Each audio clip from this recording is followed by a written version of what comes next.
There, folks. Hey, I recently noticed, well, I had always noticed it, but I thought a little differently about it, that the lids on milk containers have ridges. And I think the reason the ridges are there are to help you open the lid more easily. I think the common way that most people open a lid is to hold this with one hand, a milk container lid is to hold this with one hand and grasp that with the fingers, turn it and open it. And the ridges maybe help you get a better grip. Um, Once I started thinking a little more about these ridges, I thought it made me think about could there be better ways to open this or just different ways maybe. And so I started playing with it and I'm sharing what I've learned. I don't remember the order I thought about these, but I started. So when I take this out of the fridge, um, right across from our fridge, there's a counter. Um, and sometimes when I want to open the milk container now, I might set it on the counter and then I put my thumbnail against one of those ridges. Let me bring that up closer. So it would look like that, and it's in the little gap between two of the ridges. And then I actually put my other fingers and just grip it, not with my nails. So I'm going to press that around with my thumbnail. And also at the same time, I'm going to turn it with these fingers. And so it's getting the thumb of one hand and a couple of fingers of the other. I'm getting more action, more force on that lid, and yeah, it makes it a little easier to open. And none of this may be worth it to you. You may be totally satisfied with just what I think is kind of the mainstream way. But it does give you some options, and you might enjoy playing with them.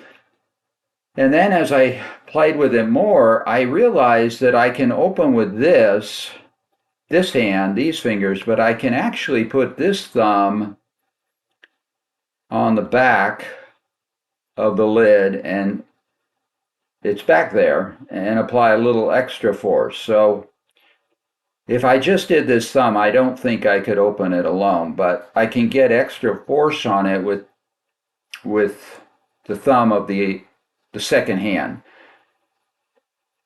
I'm not getting the thumbnail into the ridges because my thumb is turned horizontally. When I put it on the tray back there, so substituting for a counter or table, my thumb was turned um, like that.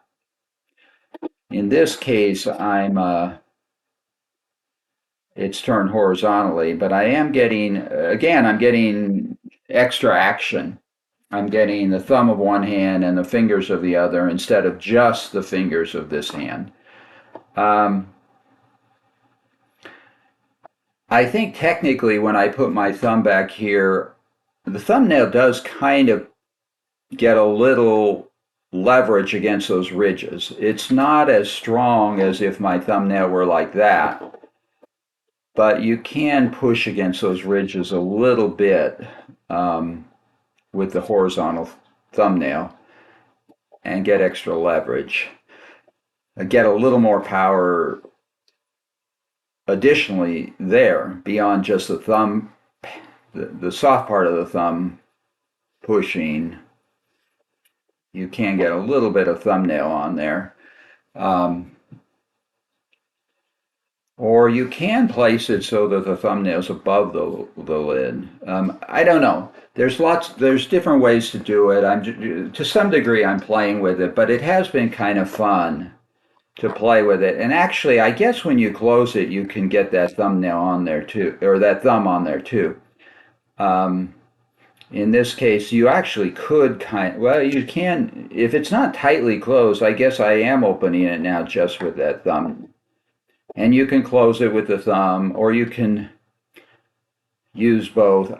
I don't know. I think I open it more. I play more with how I open it and vary it up. I think maybe more than how I close it. You can also get place the thumbnail up there on kind of the corner, so to speak, where the lid kind of turns and kind of do it there. It's sort of about what's comfortable and what's effective. And then a lot of times I just do it the old way. A lot of times. There's no so I'm just sharing it thinking it's options for you, something to play with, something that might be better or might be better sometimes. And I think I've discovered even one or two other ways that I've been doing it a lot, but I can't remember what they are. But they're probably a little bit similar. Um, anyway, I hope it is useful somehow. If you end up not changing anything you do, it's obviously fine, but maybe it will be better, or better sometimes. Anyway, if I forgot to say something in the video or I said something in error, I'll try to correct it in the written description under the video. So look for that, or I'll make another video.